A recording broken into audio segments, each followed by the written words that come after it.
Hello students, Radhe Radhe. मैं हूं त्रिपुरारी प्रजापति और आज मैं लेकर आया हूं क्लास 12 का कोऑर्डिनेशन कंपाउंड, जिसमें आज अपन डिस्कस करने वाले हैं वैलेंस बॉन्ड थ्योरी के बारे में, जिसे वीवीटी के नाम से जाना जाता है।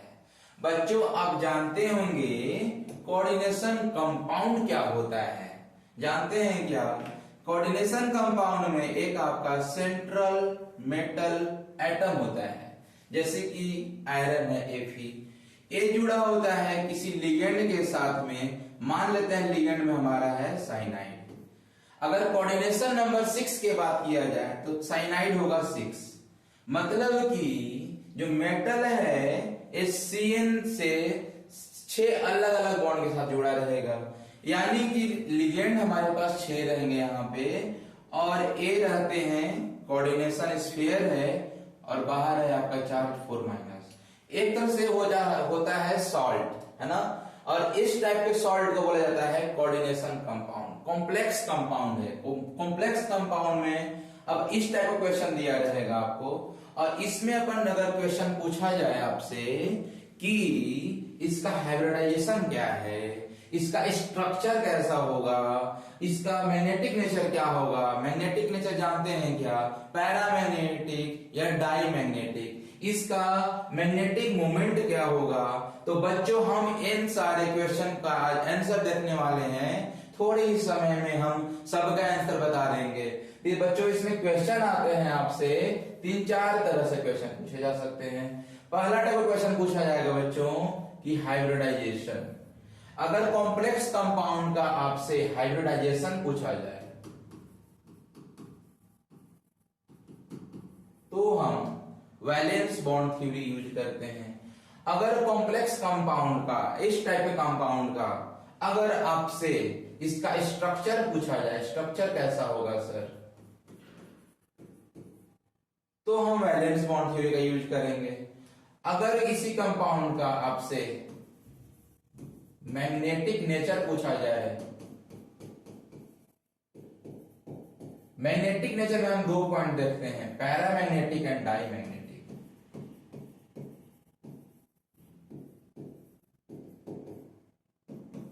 Paramagnetic and diamagnetic. अगर इन दोनों पॉइंट के बारे में पूछा जाए तो हम वैलेंस बॉन्ड थ्योरी यूज करेंगे।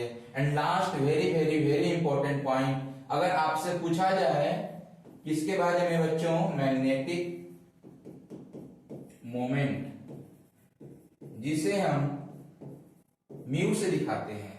अगर मैग्नेटिक मोमेंट पूछा जाए तो भी हम वैलेंस बॉन्ड थ्योरी का यूज करते हैं।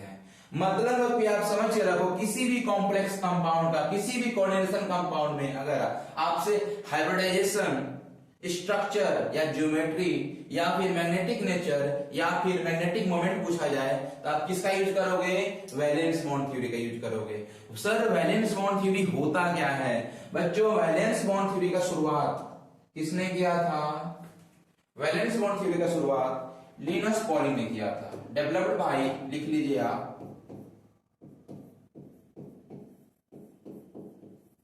Developed by Linus Pauling. बच्चों, हमें उम्मीद है आप 11th अच्छे से पढ़े होंगे। 11th में केमिकल बॉन्डिंग में आपको पढ़ना था वैलेंस बॉन्ड थ्योरी। वहां पे भी हम इसी के बारे में बात करते हैं, लेकिन वहां पे जो कंपाउंड है, स्टेटिक कंपाउंड नहीं होता था। वहां पे CH4 है ना, C2H6, मीथेन, इथेन, प्रोपेन है ना, CO2, SO2, इन सारे कंपाउंड का अपन देखें तो ज्योमेट्री, उनका स्ट्रक्चर के बारे में। इस बार हम लोग 12th क्लास में अपन पढ़ेंगे कोऑर्डिनेशन कंपाउंड का ज्योमेट्री के बारे में। जब भी बात ज्योमेट्री के बारे में बात होती है तो वैलेंस बॉन्ड थ्योरी आता है। तो चलिए देखते हैं valence bond theory coordination compound में कैसे अप्लाई किए जाते हैं। तो हम लोग देखते हैं कोऑर्डिनेशन कंपाउंड में 2 टाइप के हम देखेंगे। एक देखेंगे कोऑर्डिनेशन नंबर 6, ऐसे कंपाउंड जो लिगेंड से यानी 6 बॉन्ड बनाते हो जी, मतलब कि कोऑर्डिनेशन नंबर 6 का देखते हैं और कोऑर्डिनेशन नंबर 4 का देखते हैं। तो सबसे पहले हम डिस्कस करेंगे बच्चों कोऑर्डिनेशन नंबर 6। अगर किसी भी कॉम्प्लेक्स कंपाउंड का कोऑर्डिनेशन नंबर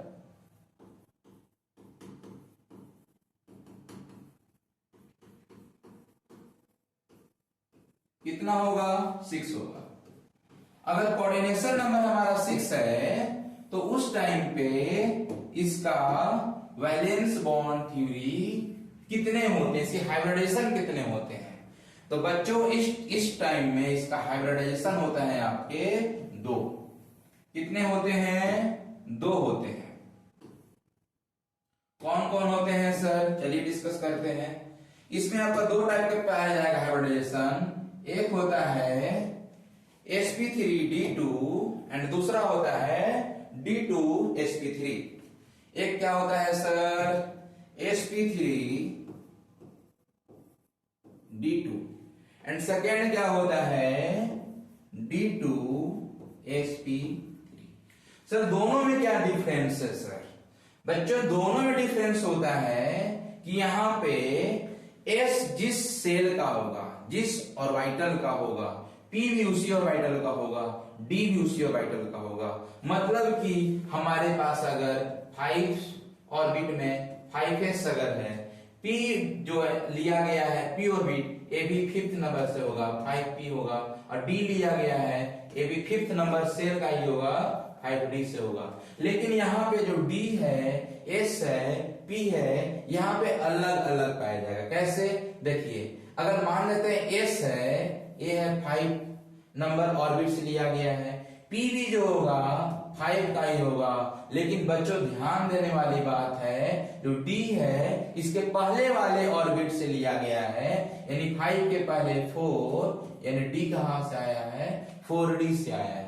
यानी कि हम कहां की बात कर रहे हैं कि कोई एटम है, बीच में प्रोटॉन होता है, first cell, second cell, third cell, fourth cell और एक 5th सेल। तो हम बात कर रहे हैं इसी चीज का कि ये फर्स्ट है, ये सेकेंड है, थर्ड है, फोर्थ है, 5th है। तो 5th नंबर पे अगर S लिया गया है, 5th नंबर से ही P लिया गया है जिसमें कि 3 ऑर्बिटल पाए जाते हैं, और 5th नंबर से ही D लिया गया जिसमें कि 5 ऑर्बिटल पाए जाते हैं। लेकिन इस केस में जो S है 5 से है, P है 5 से है, लेकिन D इससे नहीं है। D कहां से है 4th नंबर से। आया क्या समझ में? तो अगर D इसके पहले वाले से लिया गया है तो A वाला हाइब्रिडेशन होगा, और अगर तीनों सेम से होगा तो अपन को A वाला हाइब्रिडेशन देखने को मिलेगा sp3d2। चलिए आगे पढ़ते हैं कि दोनों में डिफरेंस तो समझ में आ गया। अब इन दोनों के बारे में क्या बताया गया है। इसका दूसरा नाम होता है बच्चों, एक को बोला जाता है इनर ऑर्बिटल कॉम्प्लेक्स और इसको बोला जाता है आउटर ऑर्बिटल कॉम्प्लेक्स। ये होता है आपका आउटर ऑर्बिटल कॉम्प्लेक्स,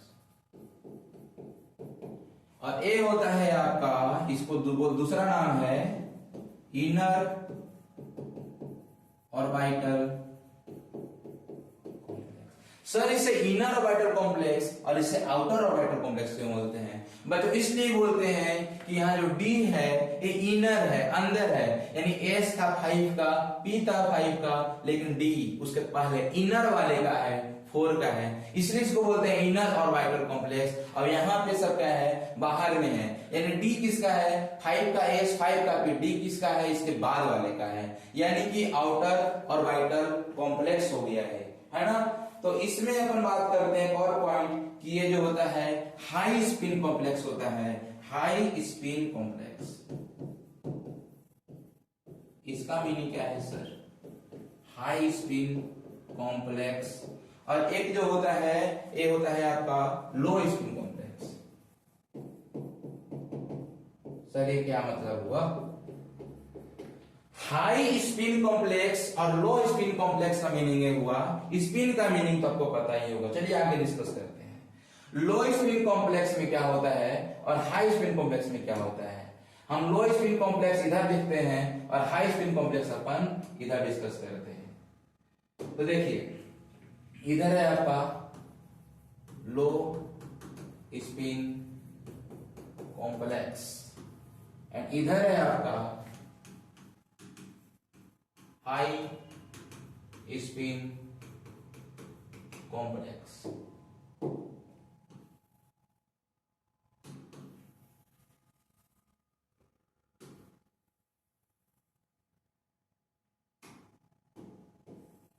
सर दोनों में क्या डिफरेंस है? दोनों बच्चों में डिफरेंस है कि मान लीजिए कि हाई स्पिन मतलब कि यहां मान लीजिए अपन को p ऑर्बिटल दिया गया है। p ऑर्बिटल में कितने होते हैं? p ऑर्बिट में 3 ऑर्बिटल, इधर भी p ऑर्बिट दिया हुआ है जिसमें कि आपका 3 ऑर्बिटल पाए जाते हैं। लो स्पिन का मीनिंग हुआ कि यहाँ पे जो स्पिन होता है ना क्लॉकवाइज क्लॉकवाइज क्लॉकवाइज, ये होता है anti clockwise anti clockwise anti clockwise. ठीक, ये तो आपको समझ में आता होगा। अगर लो स्पिन बोला जा रहा है तो जैसे कि यहाँ पे था आपका 3 है ना, आपके पास दिया हुआ है इलेक्ट्रॉन 3 इलेक्ट्रॉन है, तो फर्स्ट इलेक्ट्रॉन 2 इलेक्ट्रॉन 3 इलेक्ट्रॉन। लो स्पिन का मीनिंग ये हुआ कि ये मान लो अगर पेयरिंग हो जाता है यहाँ पे तो क्या बन जाएगा आपका बन जाएगा, यहाँ पे आ जाएगा 2 इलेक्ट्रॉन, यहाँ पे 1 इलेक्ट्रॉन। पहले था आपका 3 स्पिन, अब हो गया 2 स्पिन। आया समझ में? क्या हाई स्पिन का मीनिंग है कि यहाँ पे भी स्पिन, यहाँ पे भी स्पिन, यहाँ पे स्पिन, यहाँ 3 स्पिन है और यहाँ पे 2 स्पिन है, यहाँ पे 3 स्पिन है। मतलब यहाँ पे ज्यादा ऑर्बिटल लिया है, यहाँ पे कम ऑर्बिटल लिया है, आप ऐसे समझो। मतलब कि अगर हम बात करें तो इसमें जो होता है इलेक्ट्रॉन का पेयरिंग होता है और हाई स्पिन वाले में इलेक्ट्रॉन का पेयरिंग नहीं होता है। सर किसका इलेक्ट्रॉन कौन करवाएगा पेयरिंग? तो बच्चों जो हमारा कोऑर्डिनेशन कंपाउंड है उसमें जो सेंट्रल मेटल एटम है, जो कोऑर्डिनेशन कंपाउंड है उसका जो सेंट्रल मेटल एटम है उसका कौन क्या इलेक्ट्रॉन, उसका इलेक्ट्रॉन जो है डी ऑर्बिटल में, किसमें? डी ऑर्बिटल में पेयरिंग कर लेते हैं। किसमें? डी ऑर्बिटल में, है ना। डी ऑर्बिटल में क्या करते हैं बच्चों? पेयरिंग करते हैं। अब पेयरिंग ऐसे करते हैं कि 2 ऑर्बिटल लास्ट के खाली कर देते हैं। पेयरिंग ऐसे करते हैं कि लास्ट का 2 ऑर्बिटल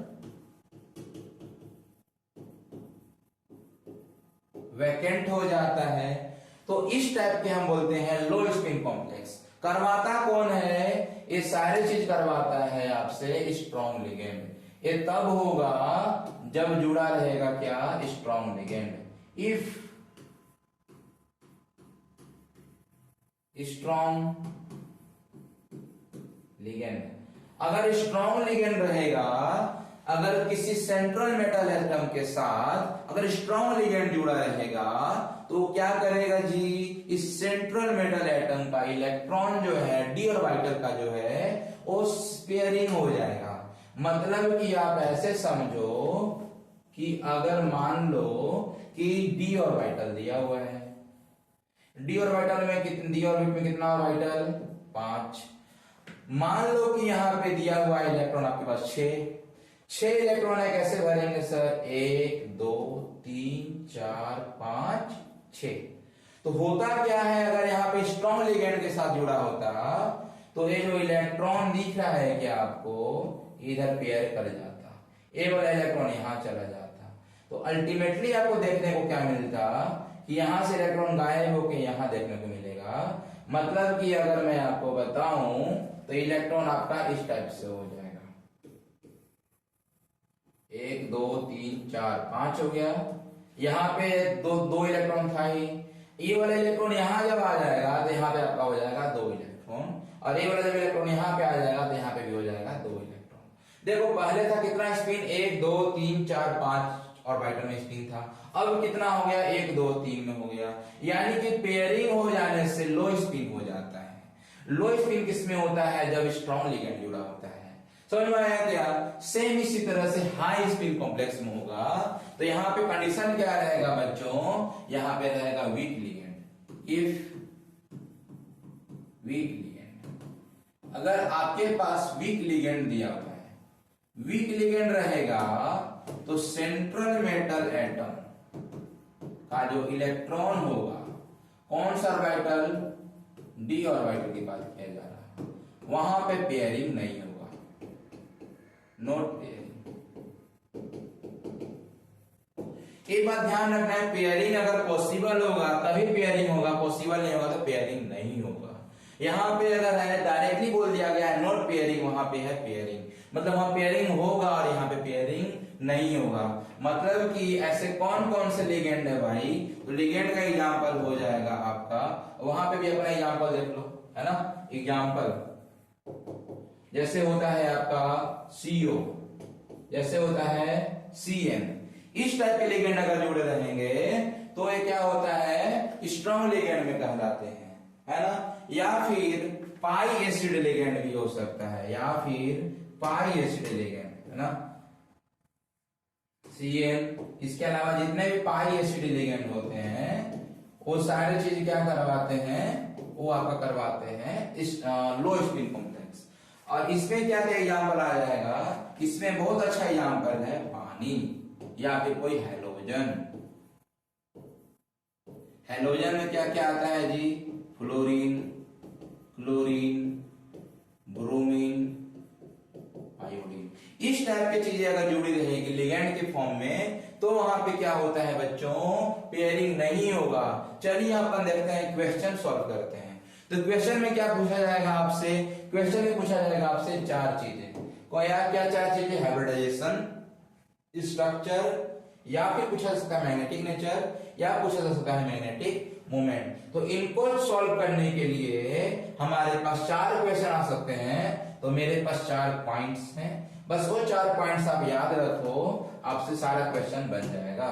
तो 4 पॉइंट्स क्या क्या है क्वेश्चन सॉल्व करने के लिए, हमारा point number first, point 4 point है, ध्यान रखना। पॉइंट नंबर फर्स्ट है कि जो भी आपको कॉम्प्लेक्स दिया हुआ है उसमें सेंट्रल मेटल एटम का इलेक्ट्रॉनिक कॉन्फ़िगरेशन करना है इन आयोनिक स्टेट। सर लिख लीजिए सर। तो आपको करना है क्या है, इलेक्ट्रॉनिक कॉन्फ़िगरेशन ऑफ किसका, सेंट्रल मेटल एटम का, है ना, इन किस स्टेट में, आयोनिक स्टेट। आयोनिक स्टेट बोलने का मीनिंग हुआ कि अगर इस कंपाउंड का अगर ऑक्सीडेशन स्टेट, मान लेते हैं कि अगर ऑक्सीडेशन स्टेट उस सेंट्रल मेटल एटम में अगर उसका ऑक्सीडेशन स्टेट मान लो आपका आता है 2 आता है, इसका मीनिंग हुआ कि ये 2 इलेक्ट्रॉन लूज किया है, 2 इलेक्ट्रॉन क्या किया है जी, लूज किया है। मतलब ओरिजिनल में अगर मान लो 20 इलेक्ट्रॉन पाया जा रहा था उस एटम के पास, तो 2 इलेक्ट्रॉन लूज करने के बाद उसमें पाया जाएगा 18 इलेक्ट्रॉन। तो आपको इलेक्ट्रॉनिक कॉन्फ़िगरेशन निकालना, 20 का नहीं निकालना, कितने का निकालना पड़ेगा, 18 का। मतलब कि माइनस हो जाने के बाद उसका निकालना है कॉन्फ़िगरेशन। मान लो कि ऑक्सीडेशन स्टेट आ गया 3, तो मतलब हुआ कि ये 3 इलेक्ट्रॉन क्या किया है जी, लूज किया है।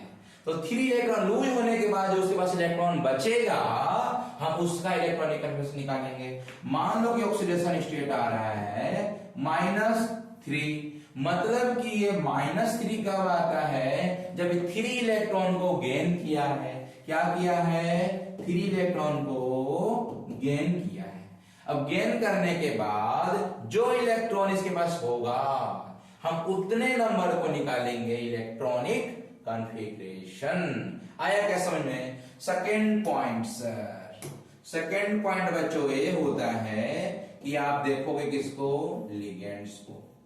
अब देखो किसको, लिगेंड्स को। अगर लिगेंड्स आपका क्या रहे, स्ट्रॉन्ग रहे, तो क्या करवाना है, पेयरिंग करवा देना है। और अगर आपका वीक रहे तो पेयरिंग तो होगा नहीं, क्या करवाना है, आगे बढ़ जाना है, no pairing. Sir third point क्या होता है, ये पेयरिंग नहीं करेगा और ये पेयरिंग करेगा। थर्ड पॉइंट होता है लिगेंड्स जो है वो फॉर्म करेगा कोऑर्डिनेट बॉन्ड, है ना। लिगेंड्स क्या फॉर्म करेगा, कोऑर्डिनेट बॉन्ड बनाएगा। थर्ड पॉइंट लिख लीजिए जी। Now ligand will form ligand will form क्या बनाएगा ये, कोऑर्डिनेट बॉन्ड। कॉम्प्लेक्स कंपाउंड में जो बॉन्ड बनता है मेटल और लिगेंड के बीच में, उस बॉन्ड को बोला जाता है कोऑर्डिनेट बॉन्ड। मतलब कि दोनों इलेक्ट्रॉन शेयर करता है लिगेंड, है ना, मेटल को। तो लिगेंड बना लिया अपना कोऑर्डिनेट बॉन्ड। इसके बाद अपना सॉल्व यहीं से हो जाएगा जी, है ना, हाइब्रिडेशन निकल जाएगा, स्ट्रक्चर निकल जाएगा। लेकिन अगर आपको बताना है उसका मैग्नेटिक नेचर, मैग्नेटिक नेचर के लिए आपको क्या करना है, दो चीज होता है ना, पैरामैग्नेटिक एंड डायमैग्नेटिक। तो फोर्थ पॉइंट में हम देखेंगे पैरामैग्नेटिक का केस। पैरामैग्नेटिक, सर पैरामैग्नेटिक क्या होता है, बच्चों बताइए पैरामैग्नेटिक क्या होता है। पहले तो हम ये बात करते हैं पैरामैग्नेटिक क्या होता है। पैरामैग्नेटिक होता है कि कोई भी सब्सटेंस मैग्नेटिक फील्ड में वीकली अट्रैक्ट अगर होता है, उस सिचुएशन को हम बोलते हैं पैरामैग्नेटिक। उसी तरह डायामैग्नेटिक होता है, क्या होता है कि कोई भी सब्सटेंस मैग्नेटिक फील्ड से अगर वीकली रिपेल होता है, वीकली रिपेल होता है थ्रू मैग्नेट, तो क्या होता है, डायामैग्नेटिक। मतलब कि फोर्थ पॉइंट पैरामैग्नेटिक पढ़ेंगे और फिफ्थ पॉइंट हम देखेंगे डायामैग्नेटिक। फिफ्थ पॉइंट इधर लिख लीजिए जी, जिसमें हम पढ़ेंगे डायामैग्नेटिक के बारे में। ये दोनों है मैग्नेटिक नेचर। पैरामैग्नेटिक मतलब क्या होता है कि वीकली अट्रैक्ट थ्रू मैग्नेट। इसमें लिख लीजिए आप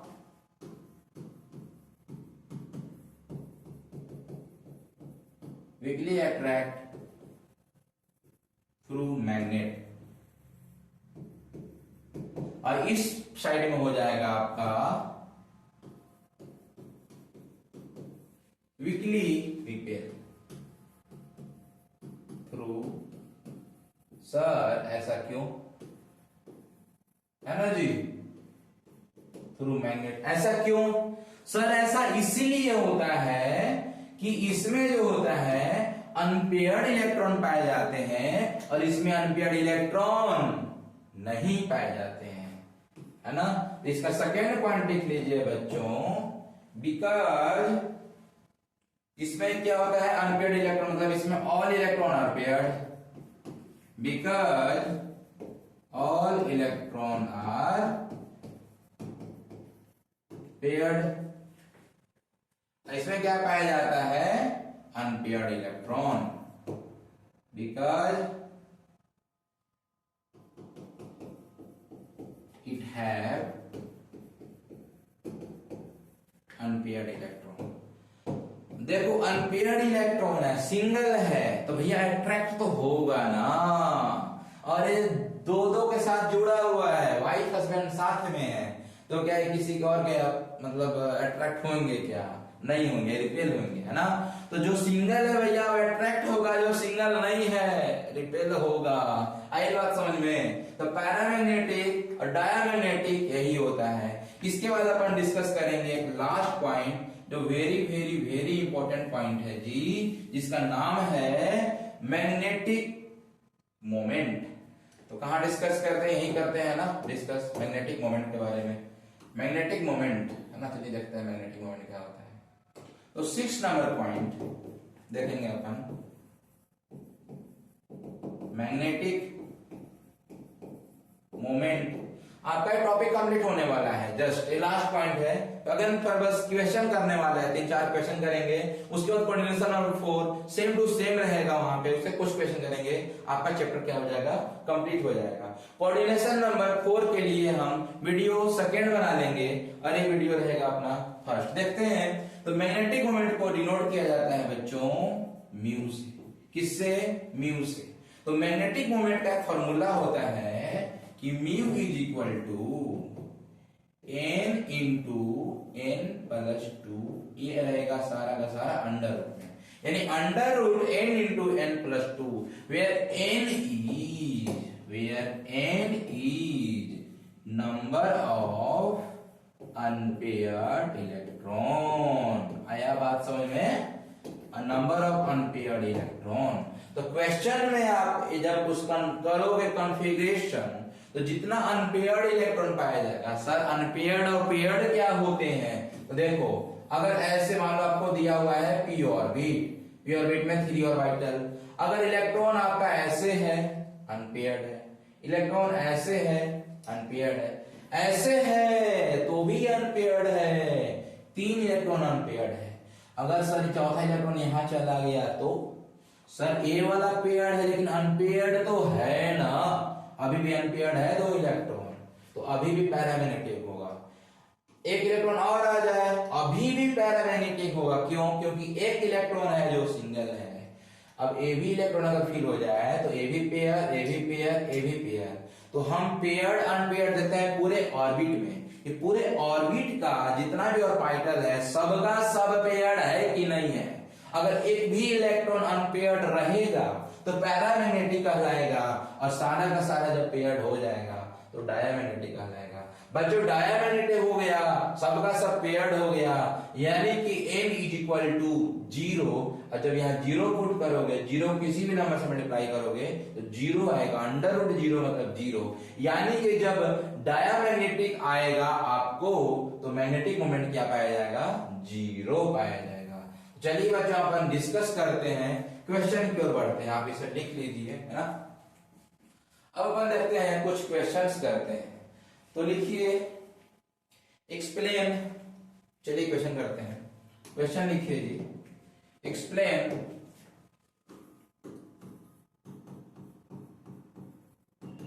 हाइब्रिडाइजेशन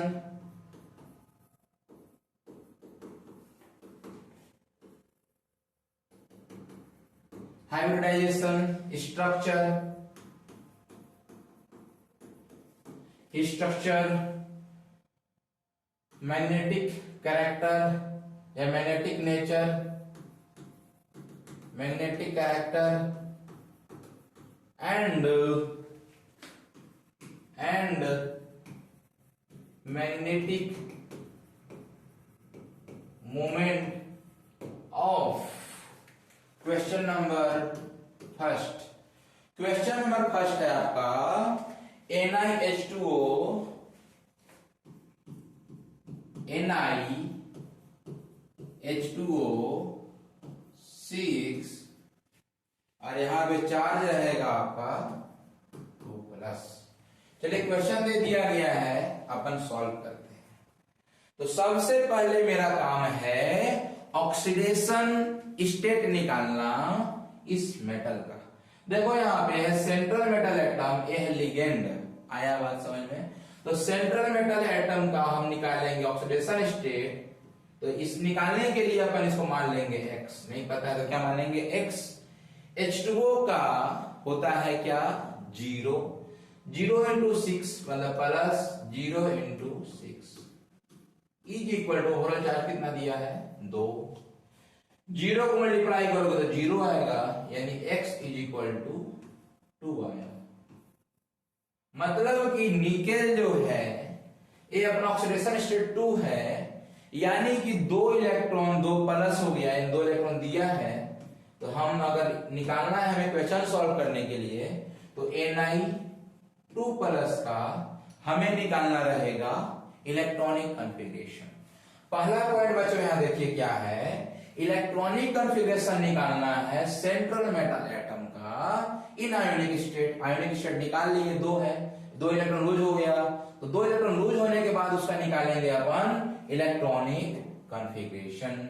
तो भैया निकेल का कितना होता है एटॉमिक नंबर? तो पता है क्या? पता है क्या? चलिए करके देखते हैं कितना होते हैं। अगर आपको नहीं पता है तो आप याद रखो, 30 तक तो याद रखो ही भाई, है ना। आपको पूरा याद होना चाहिए। तो यहां लिख लेते हैं ऊपर में अपन scandium, titanium, vanadium, chromium, manganese, iron, cobalt, उसके बाद आएगा आपका निकेल,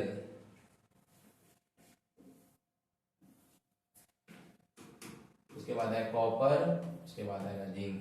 21, 22, 23, 24, 25, 26, 27, 28, यानी कि निकेल में होता है 28। नॉर्मल अगर निकेल मेरे पास रहता तो उसका होता है एटॉमिक नंबर 28। कॉन्फ़िगरेशन करोगे 1s2 2s2 2p6 3s2 3p6 4s2 3d8। Count करो 2 2 4 6 4 10 2 12 6 18 2 20 7 8 28। यानी कि ये हुआ आपका कॉन्फ़िगरेशन यहां से लेके यहां तक 18 नंबर तक 2 2 4 6 10 2 12 6 18। इसको हम क्या आर्गन लिख सकते हैं क्या? तो इसका कॉन्फ़िगरेशन आर्गन 3d8 4s2 ऐसे लिखा जाता है। भैया जो 2 इलेक्ट्रॉन लूज होगा 3d से होगा या 4s से होगा। आउटर मोस्ट सेल कौन सा है? 4 है। यानी 2 इलेक्ट्रॉन लूज कहां से होगा? यहां से होगा। अगर 2 इलेक्ट्रॉन लूज हो जाएगा तो यहाँ पे 0 हो जाएगा सर। तो चलिए क्या होगा sir? Nickel 2 plus electronic configuration हो जाएगा आपका। क्या हो जाएगा जी? Argon 3d8 and 4s0। अब 4s0 है तो फोर्थ में p भी है मेरे पास 4p जिसमें 0 इलेक्ट्रॉन है। 4 में मेरे पास d भी है जिसमें 0 इलेक्ट्रॉन है। आया बात यहां तक समझ में? बोलो कोई डाउट है क्या? इसके बाद अपन को क्या करना है? इलेक्ट्रॉन करना है। 3d ये d है तो अपना d बनाना पड़ेगा। सर d कैसे बनेगा? d में होते हैं सर 5 ऑर्बिटल होते हैं सर।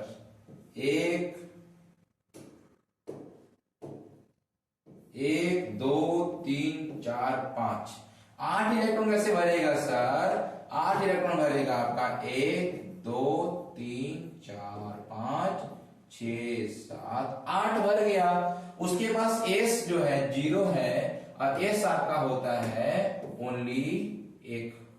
p जो होता है आपका होता है 3 है ना जी।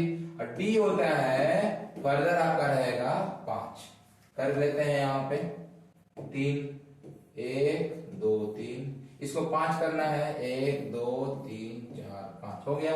तो ये जो है अपने पास है यहां देखिए ये 3d बना दिए 4s बना दिए 4p हो गया है 4d हो गया। सामने सामने लिख देते हैं 4d0 4p0 और ये है आपका 4s0 और ये है आपका 3d8।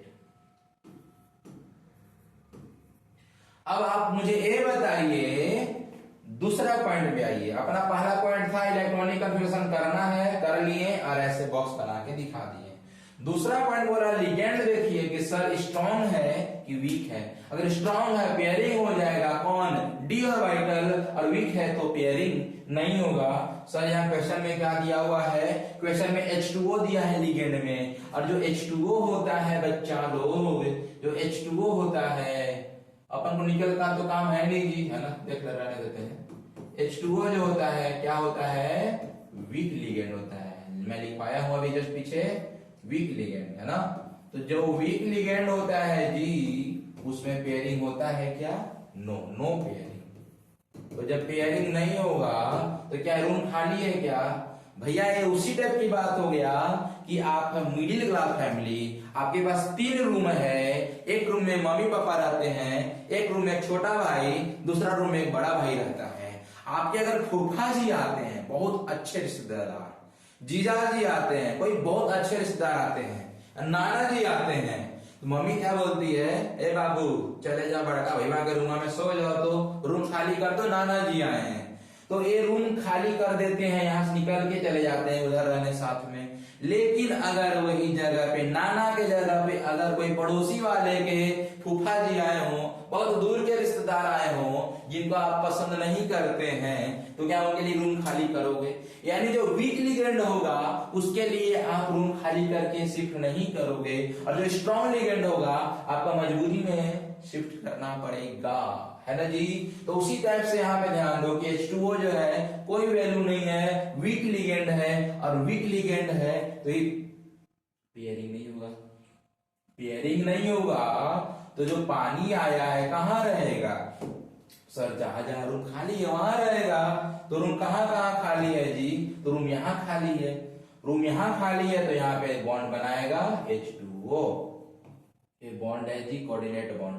यहाँ रूम खाली है, इसमें बना लेगा। H2O मेरे पास कितना है 6, चलिए भर देते हैं। दूसरा H2O यहाँ जाएगा, तीसरा H2O यहाँ बॉन्ड बनाएगा, चौथा H2O यहाँ बॉन्ड बनाएगा, पांचवा H2O यहाँ बॉन्ड बनाएगा और छठा H2O यहाँ बॉन्ड बनाएगा।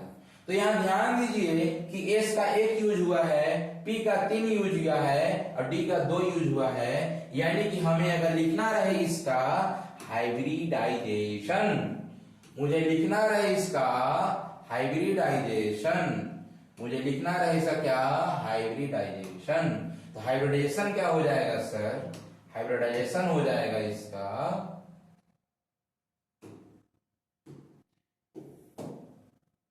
हाइब्रिडाइजेशन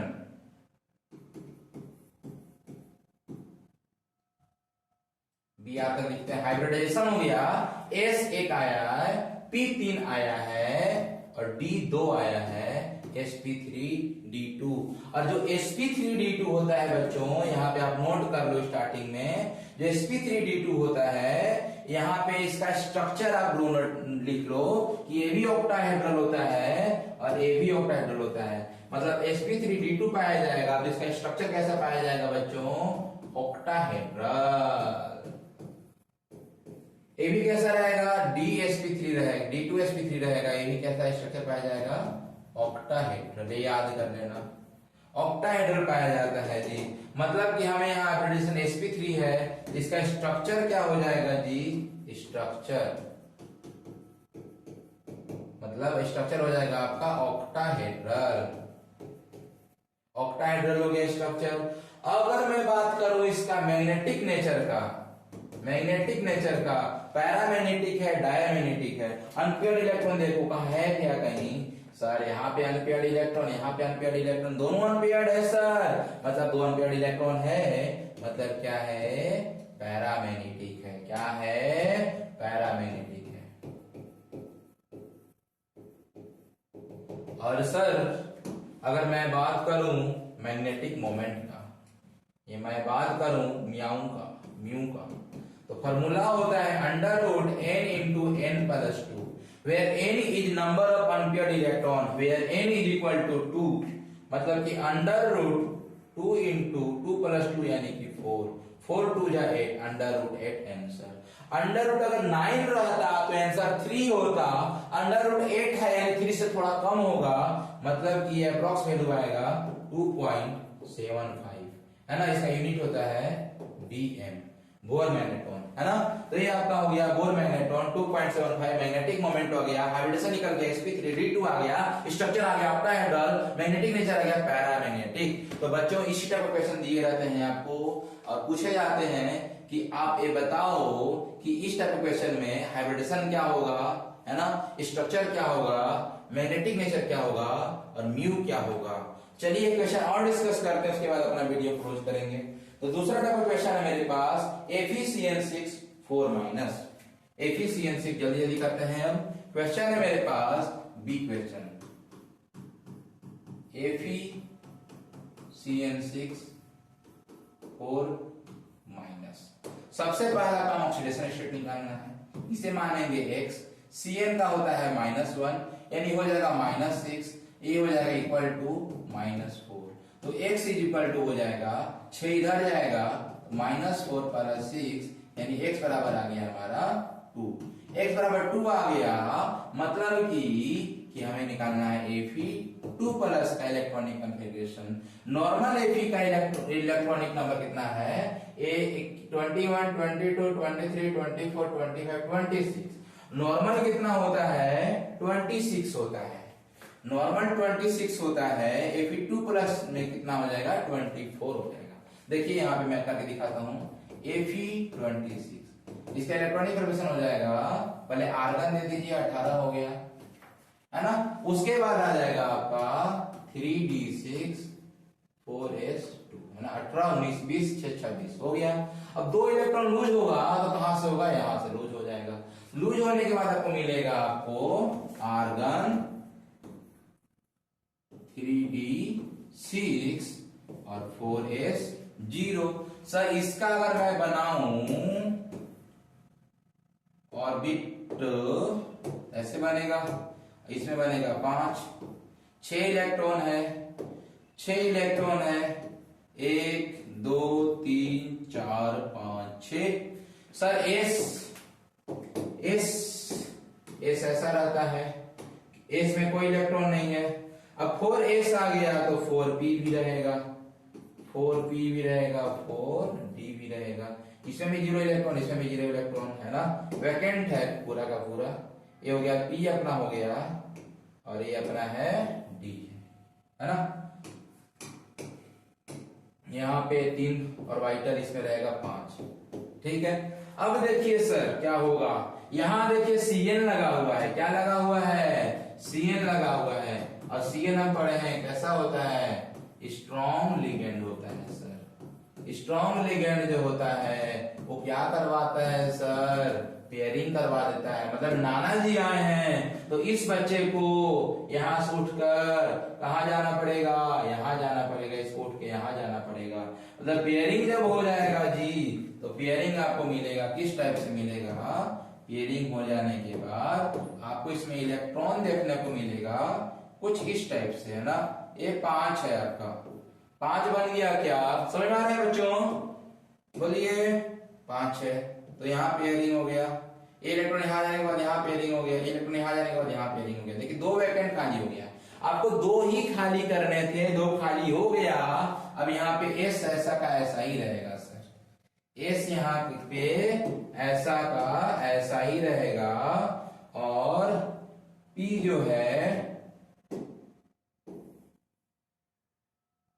पी भी ऐसा ही रहेगा, और डी भी है, डी भी ऐसा ही रहेगा, है ना। करते हैं जी आगे। पी में है आपका 3, इसमें है 5।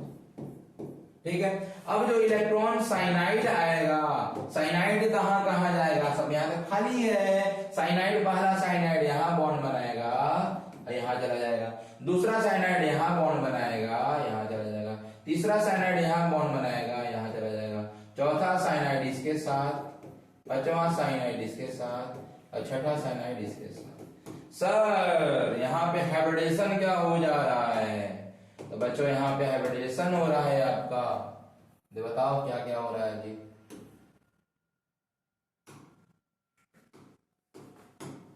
देख के बताइए जरा, हाइब्रिडाइजेशन ना, हाइब्रिडाइजेशन। तो यहाँ पे आपका हो जा रहा है हाइब्रिडाइजेशन।